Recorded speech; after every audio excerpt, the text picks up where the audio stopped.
stacking up my schedule with a ton of talks, so I'm actually just at the very tail end of a whole bunch of talks over the last 2 weeks. So this is like my last one, and I gave a talk at Stanford earlier today, and I went back to my room and just absolutely fell into the deepest sleep.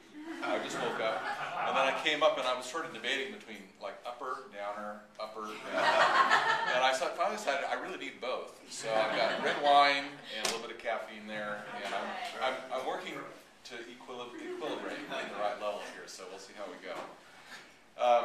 As Rhett mentioned, this is focusing on some of these industry trade groups, which I'm sure some of you have probably encountered if you've been working in environmental issues at all over time.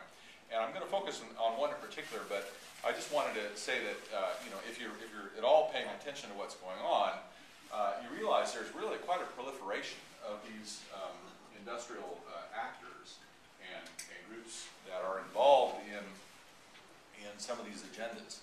And just, in fact, Rhett and Reese Turner from Greenpeace have just recently sent me some of the ones that have crossed their radar. But for example, this is Protect Virginia Jobs. I wasn't familiar with this group at all.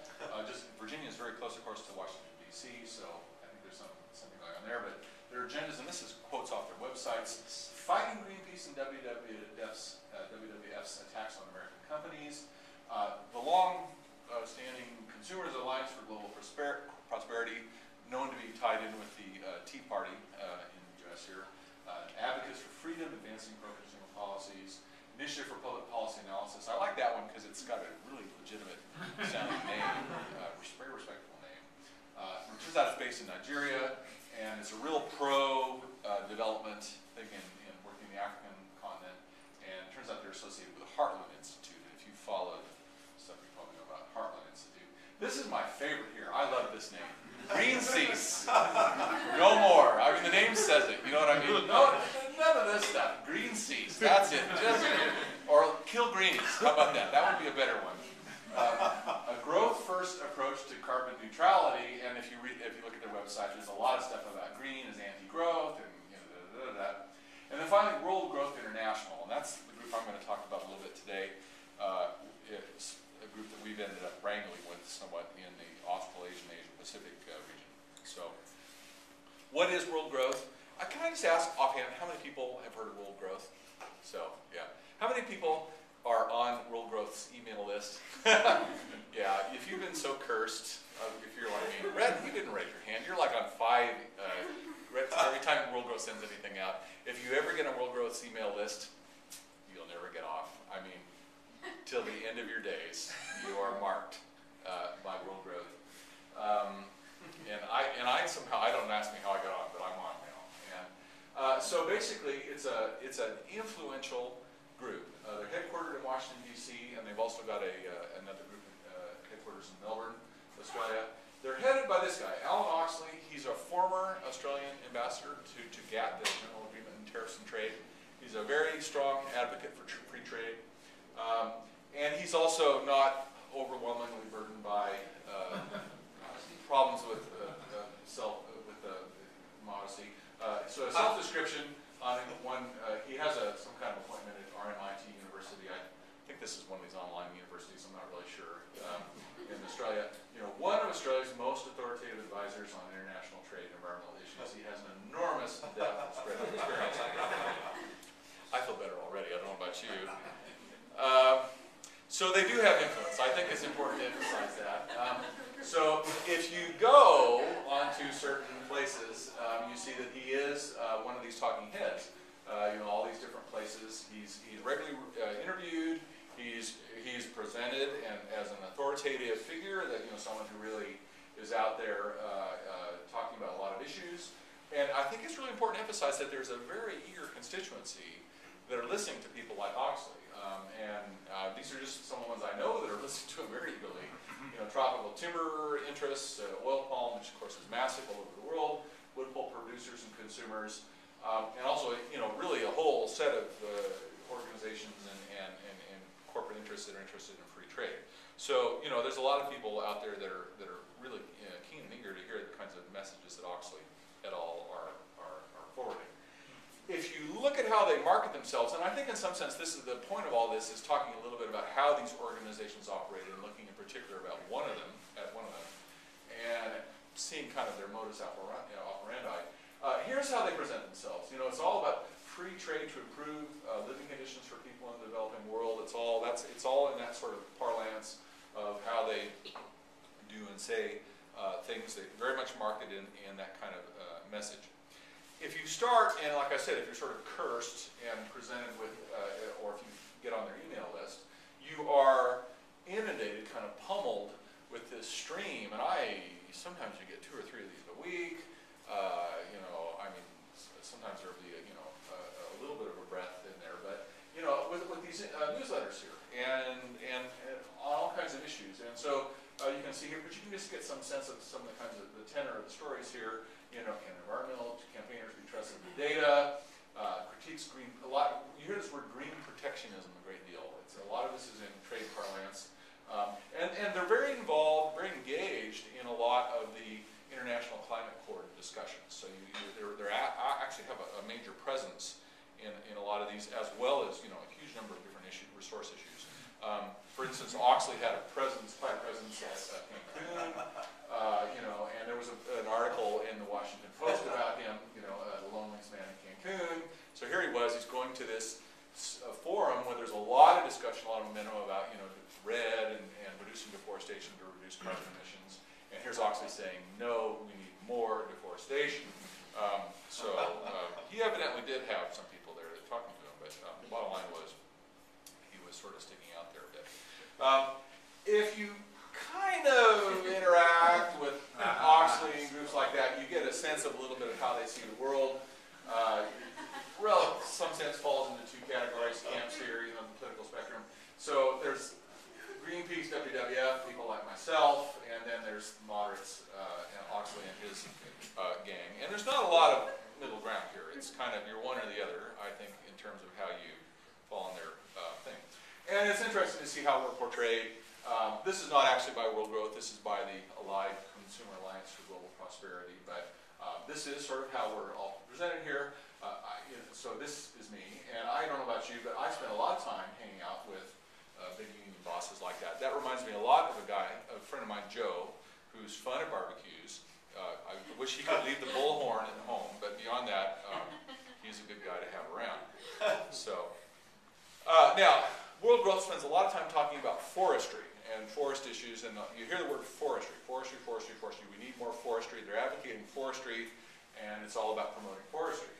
And so it is interesting to take a little bit of a look in kind of critical terms in terms of what World Growth means when they talk about forestry. So this is an example of forestry. This is forestry for oil palm production in Kalimantan, Indonesia. This is some other forestry for, in this case, soy production in Brazilian Amazon. That's oil palm production. This is in Kalimantan, some other stuff. This is draining peat swamps in Kalimantan. And here's some more in the Indonesian side of New Guinea. And here's the Peninsula of Malaysia. This is up in one of the sites where one of my PhD students is working. This is where they're clearing right up to the very edges of the national parks for oil palm production. This is in Sumatra where I have another PhD student working. So this is forest clearing for pulpwood production. And this is also in Sumatra. This is actually large-scale clearing of primary forest that just happened. We just flew over this with a helicopter in central Sumatra in the Riau area. And you just get a sense of sort of what some of these landscapes look like. They were once primary forest, now they're sort of seascapes of, things like oil palm. Now this is slightly less innocuous looking. This is actually what, in this case it's an acacia mangium plantations. It doesn't actually look that bad, but if you start comparing it to what native forest looks like there, this is mixed dipterocarp forest with around 300 species of trees, large trees per hectare, and then you compare it to what you get in these acacia mangium forests, and it's quite a different thing. And that's an exotic species too, by the way. So I was, my wife drugged me back to Australia about 3 years. She's an Australian. She drugged me back to Australia about 3 years ago, and almost immediately we became very inundated with hearing about Alan Oxley, and all the issues seem to be weighing in very heavily and very frequently on a lot of these issues. And so I always believe that people that are quoted over centuries must be very wise. And so the goats quote Chu Zhang as well.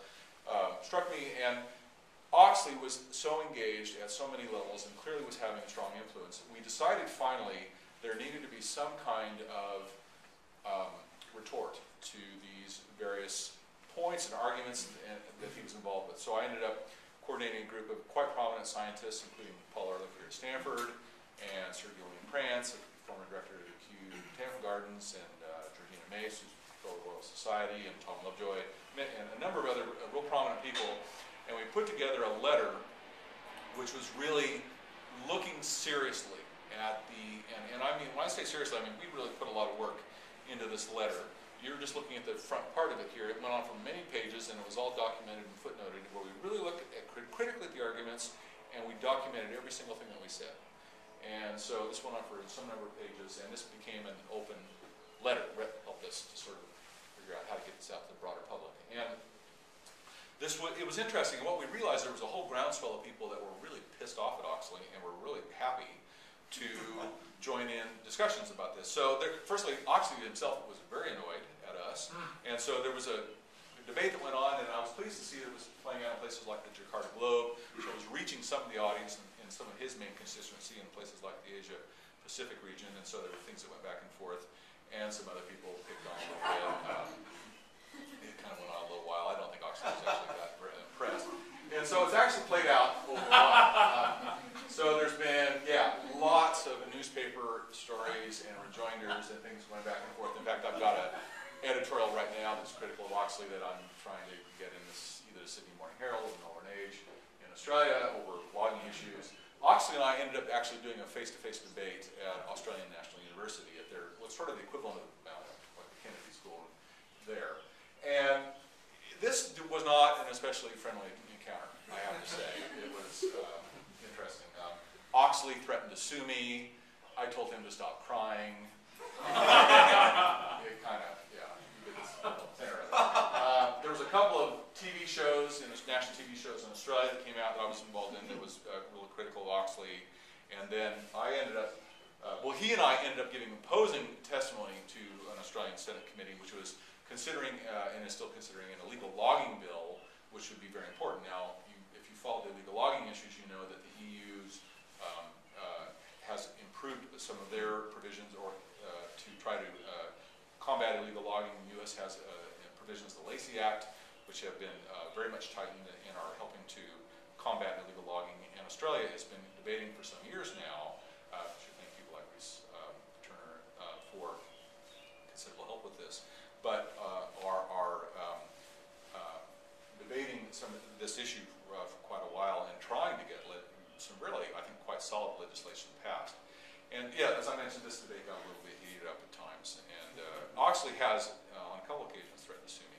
I have Brett's taping this, by the way, right now, so we'll see if one of the days something plays out here. Now, what I wanted to do was to give a little bit of a sense of why it is I'm concerned about people like Oxley and Wool Growth, and this is Oxley's consultancy company. So he's quite a well-heeled, lobbyist, and he has this quote-unquote extensible non-governmental group or non-profit group, Wool Growth International, and he's got ITS Global, which is a consultancy company, which is very much profit-oriented and is out there operating. So, so this is just kind of a synopsis, I guess, of some of my issues that I'm concerned about. Firstly, as I sort of mentioned before, World Growth really claim, I mean, they present themselves, they're showing up with bells in their hair, claim to advocate for the poor. But the thing is, the kicker with all this is they just refuse to reveal who's paying them. And I find this very disconcerting. So, and this is from the New York Times here. You can see that Oxley works closely with the Washington public affairs firm, World Growth International, and they're known for creating these corporate campaigns presented as grassroots efforts. So this is really integral into the way that they operate. And if you talk to Oxley, or if you see Oxley being interviewed, this is how they respond, okay? It's not important, okay? If you want to know who funds them, you want to know who's paying them, who's supporting the people that support him, it's just not really any of your business. And so this is a quote directly from the Malaysia Star here, for example. It's immaterial which organizations support World Growth. So that's the line that he often takes. And I suppose he doesn't have to tell us who's funding him, but, and I just ask, is it, I mean, I read the Australian quite frequently. It's not a bad newspaper, but I know when I read it that Rupert Murdoch owns it. I mean, and I know who Rupert Murdoch is, and I know where he stands, and I know the kind of editorial slant I'm going to get. So, and also various other papers that Murdoch is involved in. I at least know that. I know what it is I'm dealing with. And for instance, I occasionally watch Al Jazeera. But it turns out that they're funded to the tune of about $1 billion yearly by the Emirate of Qatar. Watch Al Jazeera, and you will never hear anything critical of the Emirate of Qatar. They just don't go there. Okay, they won't touch that. And so, at least you know that. You know what's going on.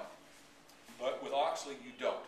And for those of you, most of you are not going to get this illusion. This is for kind of an internal Australian joke here, but this is Sir Joe Bjelke-Petersen, who for 24 years was the premier, the head of the state of Queensland, and he ruled with an iron fist. And he was famous. Journalists used to ask him questions, and he would say, "Don't you worry about that."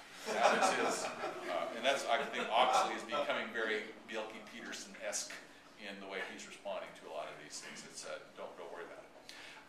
And he claims, by the way, that World Growth is non-profit. And Rhett, I have to thank Rhett here for digging up some of his old tax returns. When I debated Oxley, I showed this. I think this is where Oxley really started to get this. I was looking at some of his. So $1.3 million, and the only World Growth, it turns out, really only has two people that are primarily being paid. Oxley, who was, and I very nearly showed this, but I almost showed his. So he's being paid, according to his tax return, it would turn out to be about $250,000 US per year for the equivalent of 30 minutes per work per week. And I almost showed like this histogram of what an Australian professor is paid versus an hourly rate versus what Oxley is paid at an hourly rate. That was probably a bridge too far, so I didn't do that. But anyway, he wasn't impressed by this anyway, as it turned out. So that's one thing, is they just won't tell you who pays them. They won't tell you who's funding them, who's behind them. Secondly, if you get engaged with these guys, you just realize they use low-ball tactics. I mean, there's almost no step too low, in some sense, for what's going on here. So if you don't agree with them, you are very quickly branded things like extremist, anti-poor, anti-free trade, misanthropic. I have personally been called misanthropic by Oxley et al. This is for daring to suggest, in an article that we were talking about that looked at the whole range of issues in Papua New Guinea, which has got really extremely high population growth, about 2.7% per year, which means they're going to be doubling their population about every 22, every 25 years. PNG is being profoundly destabilized by population growth and by, if anybody knows anything about PNG, I know that we have one person there was personally mugged there, and one of my postdocs was just mugged like last week in PNG. It's an incredibly violence-torn, unstable place that's undergoing incredible disruption. And the population growth in a social system like PNG is incredibly disruptive, where you had sort of long periods of many traditional groups, and it's just incredibly destabilizing. So we suggested that, radical idea that one of the things that the PNG government should be doing is promoting more education and also reproductive health information for young women. I mean, this was not, a wild-eyed idea here. And we were labeled as misanthropic by Oxley et al. For daring to say that. They will often use slandered and misleading information. I'd say Rhett's probably a better authority on a lot of this stuff than I am, because he's actually tracked a lot of these things. But for quite a while, and I think Rhett gets full responsibility for this, they were claiming that the Nobel laureate Wangari Maathai was supporting their views, was advocating their views. It turned out, and Rhett contacted their office and said, "We don't want anything to do with the guy. We don't know what he's talking about. We disavow anything that he's saying." At the Cancun meetings, they were trumpeting unrefereed Windrock data from the Windrock Consultancy Corporation, basically trying to undercut estimates of how much carbon emissions were coming from tropical forest destruction. Now, there's a debate, there's uncertainty about a lot of this information, but they were basically taking information from a poster, which had not been critically evaluated in any scientific sense, and then, trumpeting that internationally and telling all their many eager, their constituents of people that, look, you don't have to worry about this global warming. I mean, the tropical deforestation is really just a much smaller proportion of all the carbon emissions saying, that type of thing. So Red's had a story on the mysterious, there's been some debate about forestry issues and how much this is contributing to unemployment, so really wild figures there. And I'm not going to get into the details here, but just some of their arguments about illegal logging in the RSPO are really pretty laughable, and we can start sort of burrowing down into some of this stuff. They really have a broad anti-agenda. Where we've been really getting into it with them lately has been some of the stuff about combating illegal logging. I mean, I am starting to slightly lose my sense of humor a little bit in dealing with Oxley. He has seemingly helped to convince the conservatives in Australia, which are bizarrely, peculiarly known as the Liberals. Don't ask me why in Australia conservatives are called Liberals, but the coalition, the Liberal National Party, are actually the Conservatives, and the Liberal, or the Moderates, are the Nationals, or are the Labour, and then you have the Green Party, and there's other things too, it makes it complicated. But anyway, the bottom line is, there was a legitimate, credible, illegal logging bill in Australia, and it's gone through a number of committees. It's been evaluated very carefully. There's been a long process of vetting this thing, and it was just about ready to be passed the Australian Senate. And Reese and Jessica here could perhaps clarify exactly later what this current state of play is, but it's basically been shanghaied. It's in limbo now, thanks to the Liberal National Coalition, quote unquote, the Conservatives. And Oxley's been very much responsible for this, and he's arguing that it's a couple things as I understand it. One is it's anti-free trade, and it's potentially could invite some kind of repercussions. I mean, we're talking about illegal logging here, in which major places like the U.S. and the European Union are actively combating, and also that it could piss off Indonesia. And there's a lot of concern that, well, Indonesia is a big trading partner, and it's also a major source of illegal timber, and you don't want to do that. That's the argument. Even though Indonesian President Yudhoyono, SBA. Did I say that right? Just say SBA. Yeah, close enough. Yeah, SBY, right. Is actively trying to combat illegal logging, which is robbing the government of literally billions of dollars a year in revenues. And he's been really out and become very vocal on this issue. So that's a rather disingenuous argument. They've been actively, as I mentioned, combating efforts. RED, which is using international carbon trading funds to reduce deforestation, including trying to subvert things in places like the Cancun negotiations and in Africa, in South Africa. They're very actively engaged in groups like the Lavoisier group in efforts to fight global warming in various places. They have combated things like some of the World Bank guidelines, which are basically trying to take oil palm, which of course is proliferating in all over the developing world. Certainly in Southeast Asia, but also increasingly in Africa and in Latin America. And those World Bank guidelines are trying to favor smallholders, are trying to favor smaller communities and smaller producers in some cases, trying to promote more environmental safeguards and really fighting that. And then they've been even in, blasting some of the big corporations that we're pretty sure have been supporting them in the past. For example, Golden Agri Resources, which is one of the huge oil palm producers in Indonesia, which is a subsidiary of the massive conglomerate Siner Moss, decided to come out and to actually follow the principles of free and prior informed consent with local communities and try to conserve high conservation value forests. In other words, just to do some of the basic things that you'd hope that these groups should be doing. And now Oxley et al. Have sort of, in a shark-like sense, turned it around in the water and are, in fact, attacking those corporations for doing that.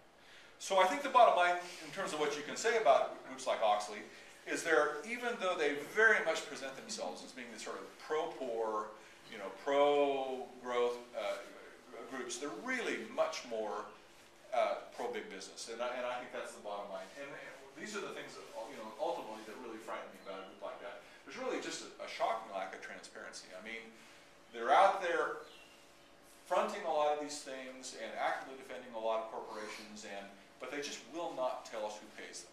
And they act like it's not anybody's business, and I just find that to be a shocking lack of transparency. Very slanted arguments. I mean, if you just step back at this a little bit and look at it in any kind of objective sense, the arguments are really, in some cases, brutally slanted, but they're certainly, they're very, very biased. They're definitely sincere in their beliefs. There's absolutely no question that they really believe in a sense, that the world will be better having this completely unharnessed, you know, just completely open kind of free market ideology. So that, although it's a very extreme ideology, I think that they very much believe it. But the bottom line is this, and particularly what's rampant to me is the way that Oxley presents himself as this sort of international authority on, you know, the breadth and depth of environmental issues and all that kind of thing. I mean, I think that's the thing that really I find very concerning. They're clearly not a reliable arbiter of environmental issues, and I'm greatly concerned that they present themselves that way, and I'm greatly concerned that there's such a broad constituency of industrial organizations and different kinds of trade groups and environmental organizations, not environmental organizations, that are in many senses listening to these guys and thinking about what they're saying and absorbing what they're saying, and unfortunately in many cases I think believing what they're saying. And this is something I think we need to, in some sense, have a clear understanding of who these guys are and how they're operating, and we need to think about strategies for trying to counter what it is that they're doing. Because unfortunately, they are very effective in their own way, and we kind of need to know the enemy in some sense and understand, develop strategies and devise strategies to try to combat the kinds of things that they're doing out there. Because ultimately, I don't know about you, but I just don't believe that they're